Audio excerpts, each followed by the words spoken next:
अध्याय 1 देख रहे हैं, सत्ता की साझेदारी।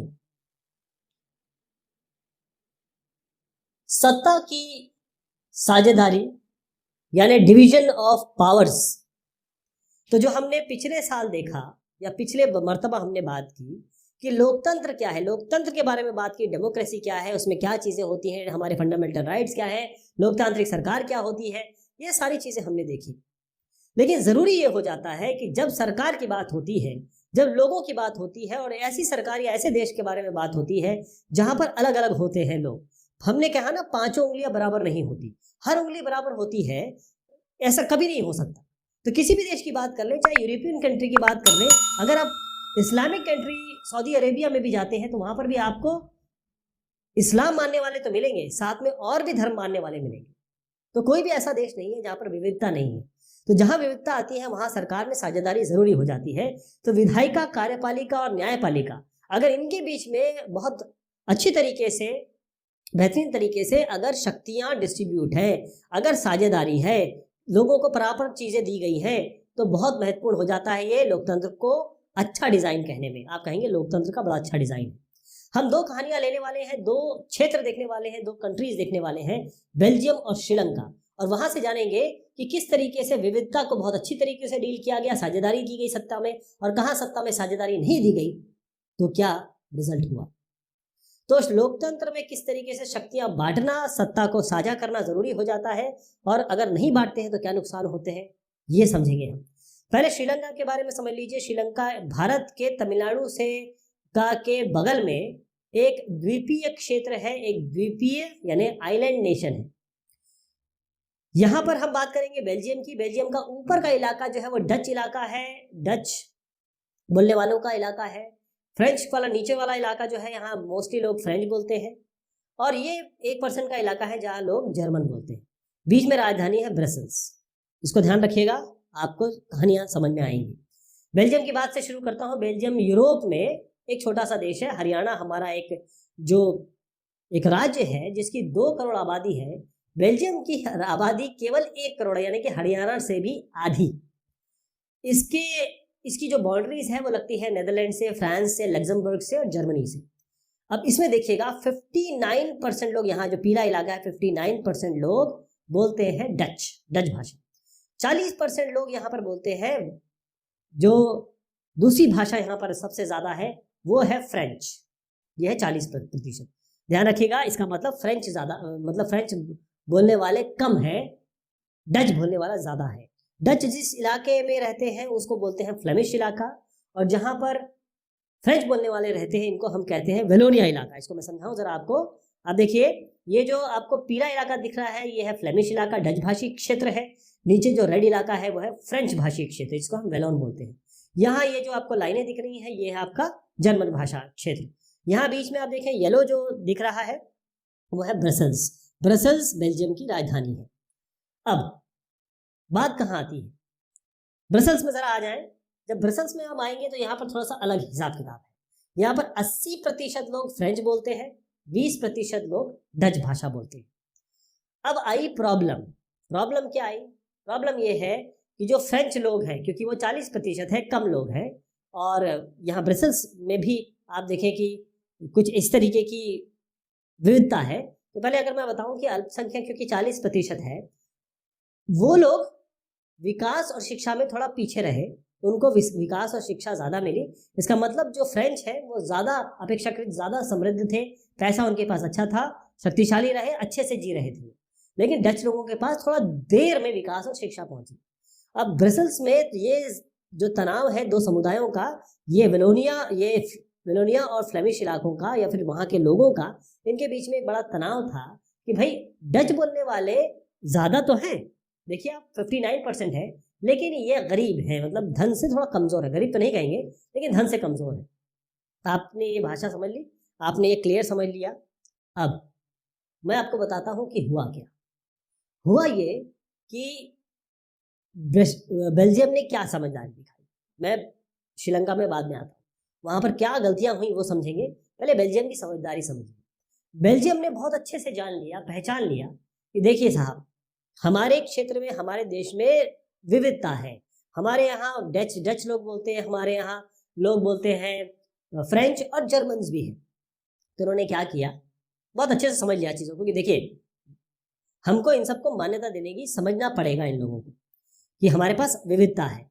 तो 1970 और 1993 के बीच में इन्होंने 4 संशोधन किए अपने संविधान में, और इस तरीके का मैनेजमेंट तैयार किया, इस तरीके की व्यवस्था बनाई कि ये सब लोग जो 3 अलग अलग आप लोग देख रहे हैं वो एक ही देश में बहुत अच्छे से भाईचारे से मोहब्बत से रह सके। श्रीलंका में ऐसा नहीं हुआ। श्रीलंका की बात मैं बाद में करूंगा, पहले यहाँ समझिए इन्होंने समझदारी क्या दिखाई। इन्होंने जो इनका बेल्जियम का मॉडल था, इन्होंने किया क्या। पहली चीज समझ लीजिए कि संविधान में बिल्कुल क्लियर कहा गया। पहले इस फर्स्ट लेवल की सरकार बता रहा हूं, जिसे हम डच और फ्रेंच भाषी जो केंद्रीय सरकार है, यानी मैं इसको सीजी लिख देता हूं, सेंट्रल गवर्नमेंट मान लीजिए इनकी। तो बेल्जियम की जो सेंट्रल गवर्नमेंट है, केंद्रीय सरकार है, इसमें डच बोलने वाले और फ्रेंच बोलने वाले, डच और फ्रेंच बोलने वाले बराबर बराबर मंत्री होंगे। यानी अगर ये 10 की संख्या है तो 5 इनके 5 इनके। पहली चीज तो ये क्लियर हो गई।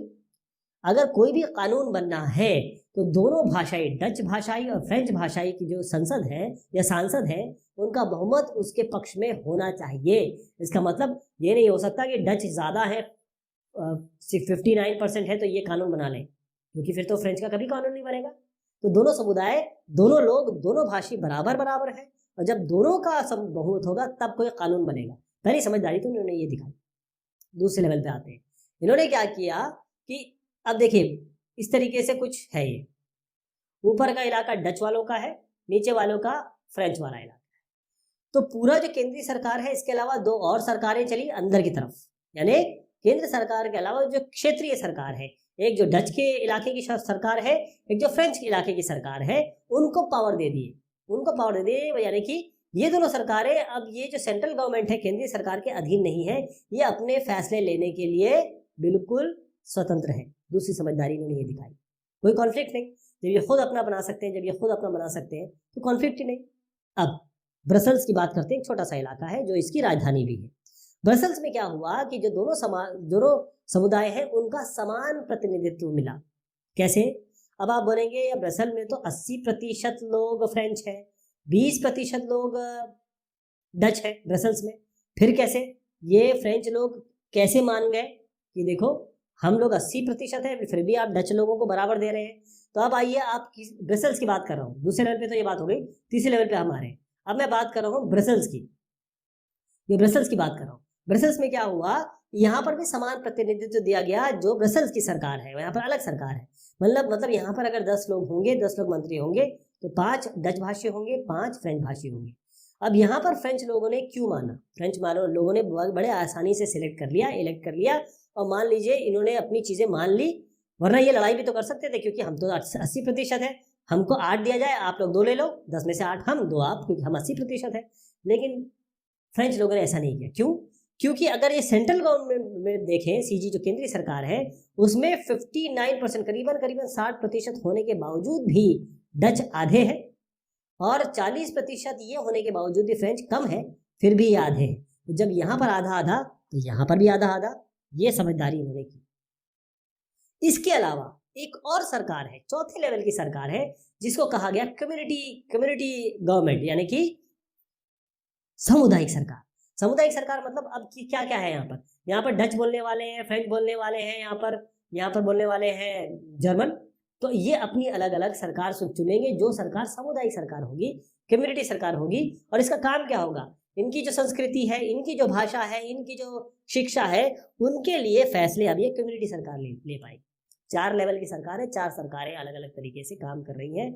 आपको लगेगा कि बेल्जियम के तो बड़ा मॉडल बड़ा कठिन है, बड़ा जटिल है, लेकिन इस जटिलता के बाद भी बेल्जियम में जो प्रॉब्लम हो सकती थी, जो गृह युद्ध हो सकता था, जो लोगों के बीच में तनाव हो सकता था, वो इन्होंने दूर किया इस समझदारी से कि सबको सत्ता में बराबर बराबर की साझेदारी दी। आप समझ गए क्या समझदारी इन्होंने की? सबको सत्ता में बराबर बराबर, अलग अलग समुदाय हैं, 3 अलग अलग समुदाय हैं, अलग अलग भाषा के, अलग अलग धर्म के लोग हैं, उन सबको बराबर बराबर की इन्होंने हिस्सेदारी दी।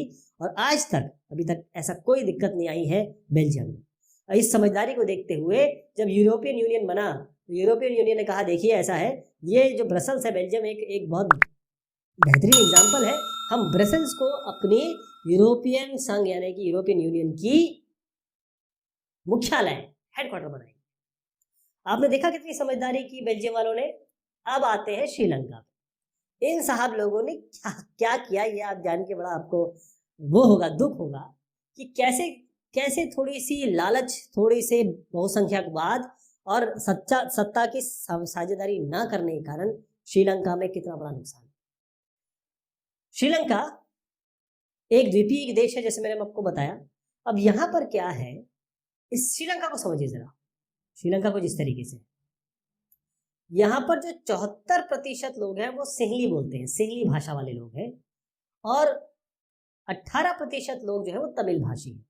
अब इस 18% में जो 13% लोग हैं वो तो हैं जो यहाँ के नेटिव्स हैं, नेटिव्स कह देता हूँ, जो यहाँ के मूल निवासी हैं। इसके अलावा जो बाकी बचते हैं जो तमिल है वो उसे हम कहते हैं इंडियन तमिल। ये तमिलनाडु से ये उस इलाके हैं जो हिंदुस्तान के इलाके, वहां से यहाँ ले जाए गए थे क्योंकि यहाँ पर चाय वाय की खेती, बागान बहुत सारे हैं, वहां पर बागान में काम करने के लिए गए थे। तो दो तरीके के आपके तमिल हो गए, एक जो नेटिव है वहाँ के मूल निवासी, एक जो यहाँ से आए गए थे, कहाँ से, जो हमारे यहाँ से गए थे, हिंदुस्तान से गए थे। बाकी 74% सिंहली। यहाँ पर बात आई, प्रॉब्लम शुरू हुई। सिंहली भाषा जो है बोलने वाले, वो धर्म भी उनका अलग है। इसका मतलब तमिल जो है, अब ये जो इलाका है देखिएगा, इसको मैं बना देता हूँ, ये इलाका है तमिल का, जहाँ तमिल लोग ज्यादा रहते हैं। तो तमिल जो है मुख्य रूप से ये उत्तर वाला भाग, ये उत्तर वाला, और ये जो पूर्वी भाग है, यानी कि उत्तर भाग और पूर्वी प्रांतों में कौन लोग रहते हैं, तमिल लोग रहते हैं। अब सिंहली भाषा वाले जो लोग हैं वो अधिकतर बौद्ध हैं। अब धर्म का भी फैक्टर आ गया, बौद्ध धर्म वाले हैं, जबकि जो तमिल भाषी लोग हैं वो या तो हिंदू है या मुसलमान। कौन है, हिंदू है, मुसलमान। इसके अलावा एक और धर्म है, बौद्ध धर्म हो गया, हिंदू हो गया, मुस्लिम हो गया, अब एक और धर्म है ईसाई धर्म। ईसाई धर्म 7% लोग जो है, यानी श्रीलंका की आबादी में ईसाई लोगों का हिस्सा 7%। अब ये जो 7% लोग हैं जो ईसाई धर्म वाले हैं, वो सिंहली भी बोलते हैं और वो तमिल भी बोलते हैं। आप कॉम्प्लिकेशन देख रहे हैं। अब हुआ ये कि 1948 में श्रीलंका आजाद हुआ, यहाँ पर बहुसंख्यकवाद होने वाला है। अब जो लोग बहुसंख्यक थे यानी कि सिंहली भाषा वाले लोग थे, उनके बड़े बड़े नेता और जो सरकार चुनी गई, लोकतांत्रिक सरकार चुनी गई, बाकायदा एक सरकार जो डेमोक्रेटिक सरकार बनी, लेकिन फिर भी नेताओं ने और जो समुदाय के जो नेता थे उन्होंने मिलकर अब अपना अधिकार जमाना शुरू किया। कहाँ, श्रीलंका में। कौन लोग अधिकार जमा रहे हैं, सिंहली लोग। सबसे बड़ी चीज इन्होंने जो की, जो एक मील का पत्थर या कहे कि आखिरी फांस थी, इन्होंने 1956 में एक बाकायदा अधिनियम पारित किया कि सिंहली भाषा पूरे देश की भाषा होगी, आधिकारिक राजभाषा कर दी। यानी तमिल वालों को ना देखा ना समझा, उनकी अवहेलना कर दी। एक और काम किया, चलिए भाषा तो ठीक है, बौद्ध धर्म को कहा कि अब बौद्ध धर्म जो है इसको हम आगे बढ़ाएंगे और इसको बढ़ावा देंगे। तो बाकी हिंदुओं का क्या होगा, मुसलमानों का क्या होगा, ईसाइयों का क्या होगा। और वो तमिल जो सिंहली अगर आप मान लीजिए आप अंग्रेजी बोलते हैं या हिंदी बोलते हैं और आपको किसी ने कहा कि आपको कन्नड़ बोलना है, आप बोल पाएंगे?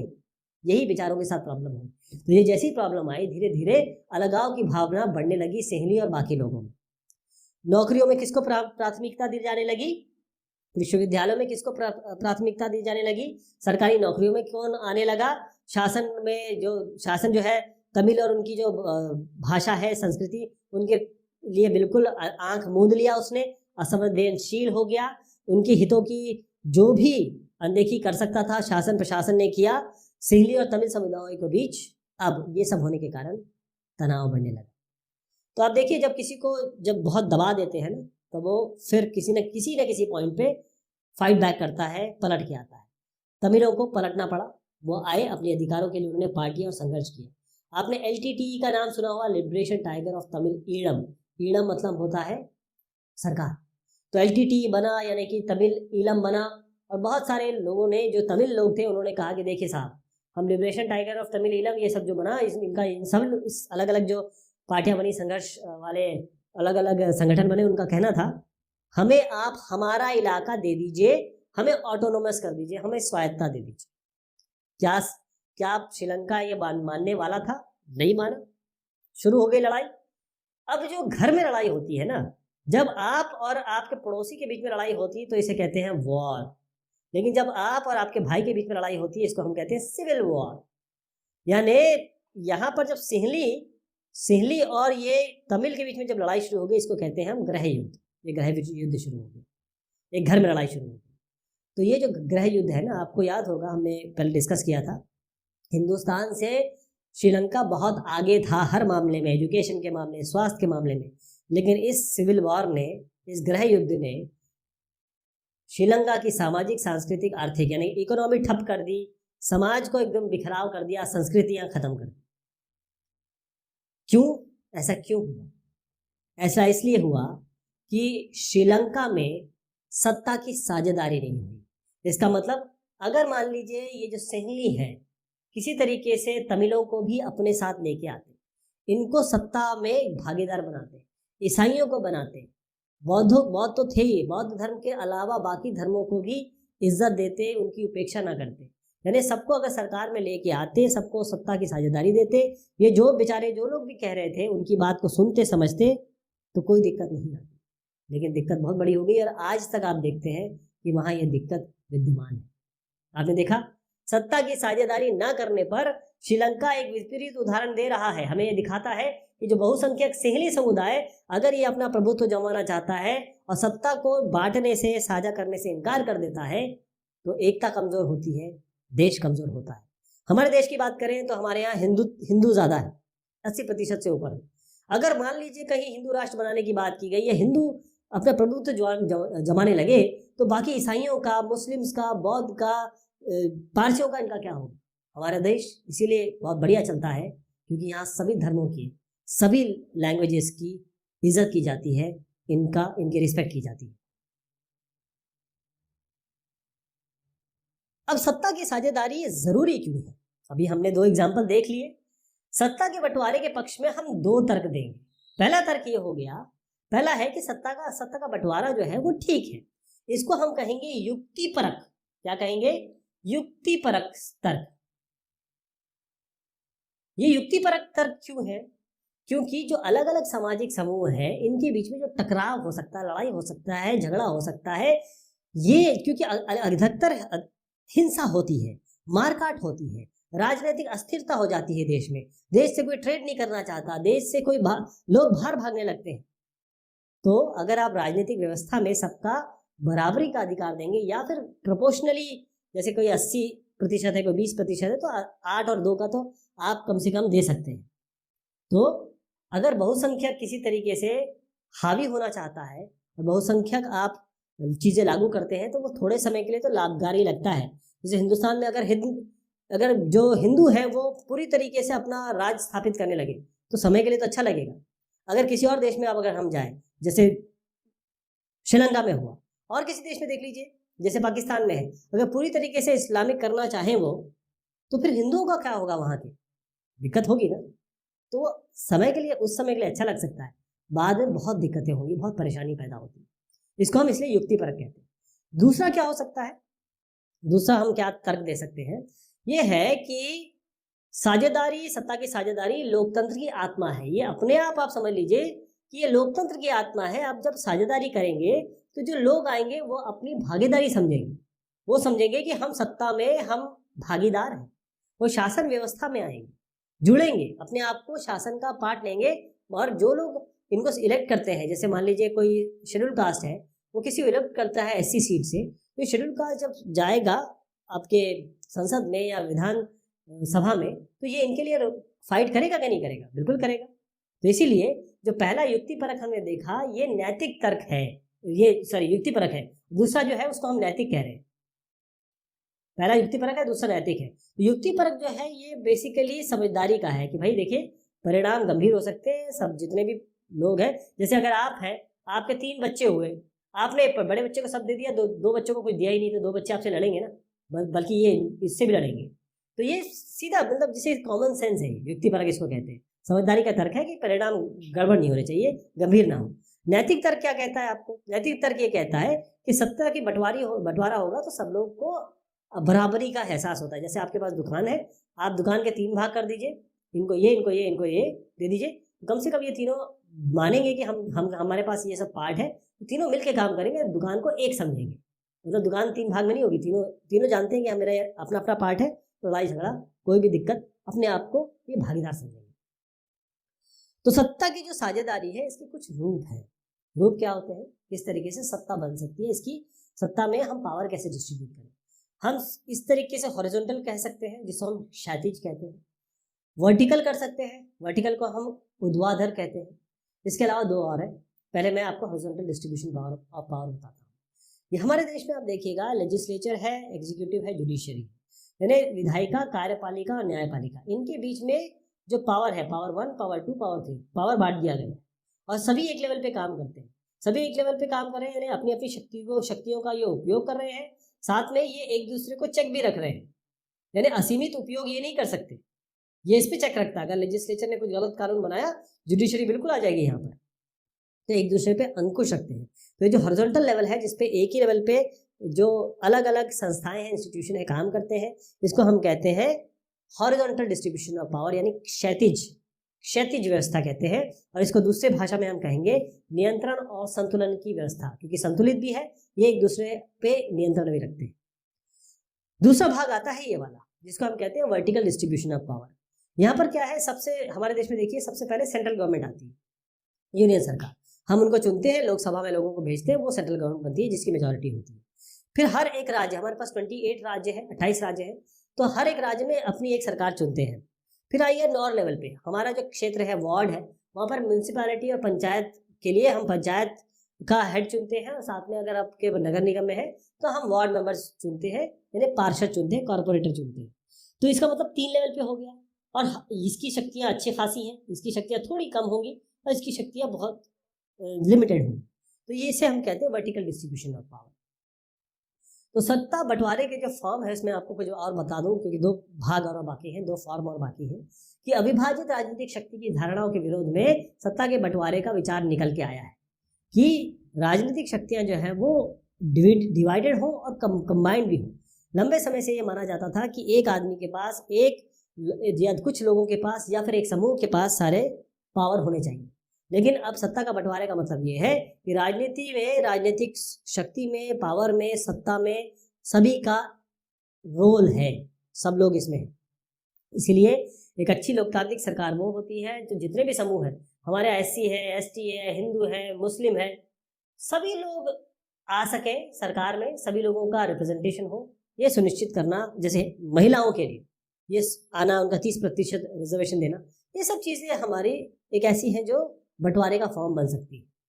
तो सार्वजनिक राजनीति, यानी ये कहेंगे राजनीति में सबका, एवरी सार्वजनिक मतलब सबका आना, ये एक अच्छे राजनीति की पहचान। तो हमने 2 लेवल के, 2 तो देख लिए प्रकार, एक हॉरिजॉन्टल डिस्ट्रीब्यूशन, एक वर्टिकल डिस्ट्रीब्यूशन। एक और डिस्ट्रीब्यूशन दिखाता हूँ आपको, उसे कहते हैं अलग भाषा, अलग धर्म, अलग अलग तरीके के जो लोग हैं। जैसे मैंने अभी आपको बताया कि भाई हिंदू भी हो, मुस्लिम भी हो, जैनी भी हो, और आपके बुद्ध भी हैं, बौद्ध भी हो। तो जितने भी अलग अलग भाषा बोलने वाले हैं, वो समुदाय हो, उन सब का रिप्रेजेंटेशन हो। जैसे महिलाएं हैं, कमजोर समुदाय जो होते हैं, उनकी भी हिस्सेदारी हो। तो आरक्षित चुनाव क्षेत्र होते हैं हमारे यहाँ, महिलाओं के लिए चुनाव क्षेत्र हमारे यहाँ आरक्षित हैं। तो इस तरीके से क्या होता है कि अल्पसंख्यक भी, जो हमेशा डरे सहमे रहते हैं, वो भी आके ये मान सकते हैं कि हमारे पास पावर है, हम सत्ता में है। तो इस तरीके की जो फॉर्म है उसको हम कहते हैं, ये वाला तीसरा वाला फॉर्म। ठीक, इसमें है सामुदायिक सरकार, इसको हम कहते हैं, पहले मैंने बताया आपको हॉरिजॉन्टल, दूसरा वर्टिकल डिस्ट्रीब्यूशन यानी कि क्षैतिज, और फिर ऊर्ध्वाधर, इसको हम कहते हैं सामुदायिक सरकार। तीसरा ये हो गया। चौथा हम बात करेंगे, जैसे मैं अगर तीसरे की बात करूं, तो जैसे हमने जब बात की बेल्जियम की, तो यहाँ पर फ्लेमिश कम्युनिटी अलग है, फ्रेंच कम्युनिटी सरकार अलग है, जर्मन स्पीकिंग कम्युनिटी सरकार अलग है। अब आते हैं मिली जुली सरकार, यानी कंबाइंड सरकार, कोएलिशन सरकार। होता यह है कि जब हमारे जैसा देश, हिंदुस्तान की अगर हम बात करें, बड़ा विविध देश है।